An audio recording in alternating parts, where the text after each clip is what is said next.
Quand t'es-tu accordé une journée entière rien que pour toi, sans culpabilité? Tu cherches? Rassure-toi, beaucoup de personnes vont mettre du temps à répondre à cette question. Et si aujourd'hui on s'attaquait enfin à ça, se créer du temps libre pour nourrir tes valeurs, pour prendre soin de toi? C'est l'objectif d'une de mes clientes, avoir du temps pour elle. Maintenant que ses poussins se sont envolés du nid, elle a décidé de prendre soin de la femme qu'elle a laissée de côté trop longtemps, elle-même. Malheureusement, il reste des obstacles dans sa quête. Une activité professionnelle très gourmande et de nombreuses croyances profondément ancrées. Promis, d'ici 10 minutes, tu auras des idées pour faire comme elle. Même si ton nid est encore occupé, même si ton activité te consomme trop de temps, même si tu as l'impression que ta situation est plus compliquée que la sienne. Aujourd'hui, tu vas faire un pas de plus vers cette vie riche, épanouie et pleine de sens que tu mérites. Et si cette année, tu arrêtais de subir ton quotidien et tu commençais vraiment à choisir ta vie? Bienvenue sur la saison 7 de Dépasse-toi. Je suis Sylvain Viens et depuis 2019, j'aide les personnes qui ont tout pour être heureuses et qui ne le sont pas encore à se construire une vie qui leur appartient vraiment. Chaque mardi, je te partage des histoires d'accompagnement, des prises de conscience et des idées pour commencer par toi-même. Pour aller plus vite, je t'invite à rejoindre les milliers de personnes qui reçoivent mon courrier privé chaque jeudi sur sylvainviens.com. Installe-toi confortablement, pense à bien respirer, l'épisode commence tout de suite. Sophie a une superbe carrière. Maman de 2 jeunes femmes indépendantes, elle vit dans une capitale européenne. Elle est sportive, intelligente et sensible. Si tu la croisais dans la rue, jamais tu n'oserais imaginer qu'elle souffre de son quotidien. Elle n'en peut plus de donner toute son énergie à son travail. Elle doute même de ses propres envies, se demandant pour quelle raison elle aurait le droit à l'épanouissement, alors que tous ses collègues vivent la même chose et se tuent à la tâche. Sophie aurait pu rester se dire le reste de l'année: j'ai besoin de parler avec quelqu'un, sans jamais me contacter. Mais ce n'est pas ce qui s'est passé. Elle m'a envoyé un message en me disant qu'il fallait que sa situation change. Bref, on commence à travailler ensemble en début d'année. On pourrait penser que remanier son agenda serait la clé. Mais non, c'est plus profond que ça. Une partie d'elle sait très bien qu'elle n'en peut plus et ce qu'elle a à faire. Mais une autre continue de sourire, de dire oui, de prendre sur elle, comme si c'était normal, comme si elle devait continuer de vivre ça. Avec Sophie, on a regardé les endroits où sa vie lui échappait pour mettre en place des solutions pour qu'elle reprenne le pouvoir sur son quotidien et qu'elle puisse enfin prendre soin d'elle. Avant de te les partager, juste un petit mot rapide sur le podcast. Je vais lui redonner un petit coup de fouet sur les mois qui arrivent. Amical, bien sûr, le coup de fouet. L'idée, c'est qu'il puisse t'aider encore plus. Alors pense à t'abonner pour ne louper aucun épisode. Allez, revenons à Sophie. Le premier axe qu'on travaille, c'est sa gentillesse. Elle aime se sentir gentille. Elle n'a aucune envie de faire du mal à autrui et qu'on dise d'elle qu'elle est méchante. Elle se sent coupable dès qu'elle a l'impression que c'est le cas. Alors dire non à son boss, impossible. Elle a l'impression d'être méchante. Pire, parfois, il ne lui demande même pas. C'est elle qui se propose.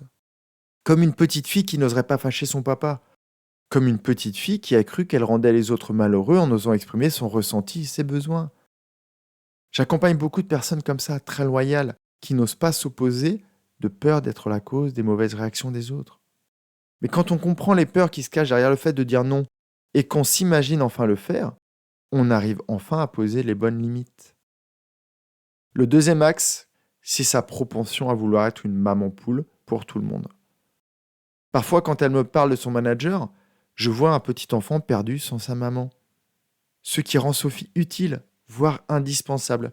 Et c'est vrai que c'est un sentiment agréable, mais qui l'enferme dans un rôle beaucoup trop étroit pour elle. Elle a eu ce réflexe avec les hommes de sa vie. Elle l'a eu avec ses filles. Elle l'a avec ses collègues. Tour à tour, elle est le pompier qui éteint leurs erreurs, la psy qui les écoute, l'assistante qui range tous leurs dossiers.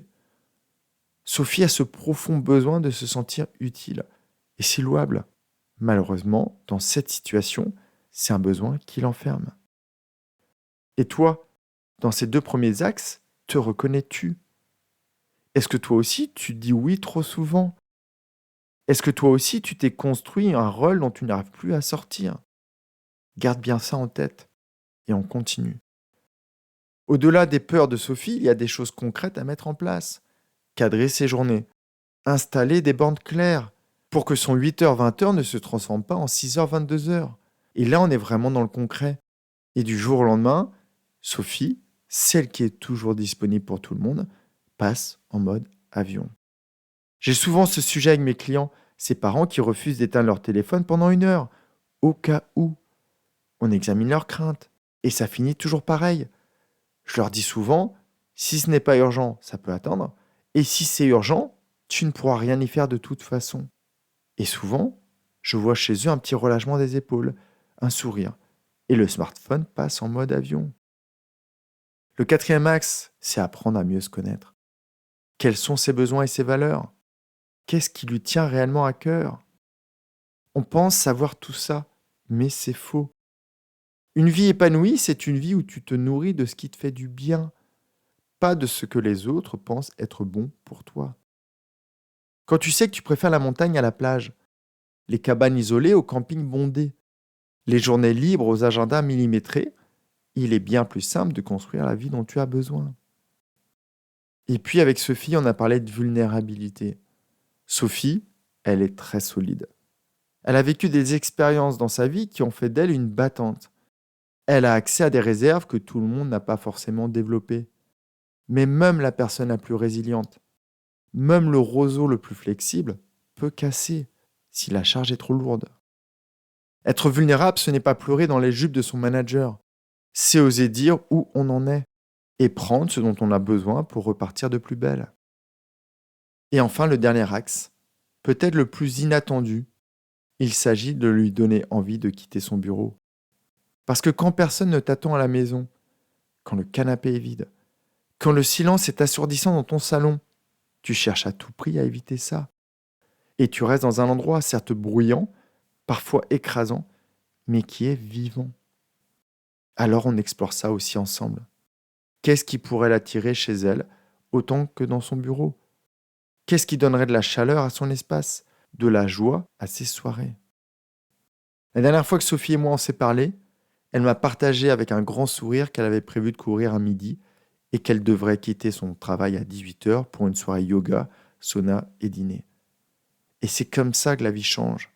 Ce n'est pas forcément une révolution soudaine où tu casses tout, c'est juste un téléphone qui s'éteint plus tôt et la planification d'une soirée pour prendre soin de toi. Si la situation de Sophie t'a parlé, identifie lequel de ces 6 axes est le tien et commence par là, juste par là, un pas après l'autre. La vie est trop courte pour la laisser filer ou pour l'offrir aux autres au détriment de toi-même. Je te dis à jeudi dans mon courrier. En attendant, prends vraiment bien soin de toi et de toutes les formes de vie qui t'entourent. Bye bye. Merci d'avoir écouté jusqu'ici.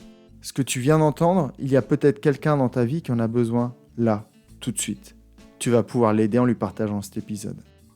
Et toi, je te retrouve jeudi dans mon courrier privé, ou plutôt si tu as décidé que c'était le bon moment pour te créer la vie que tu mérites.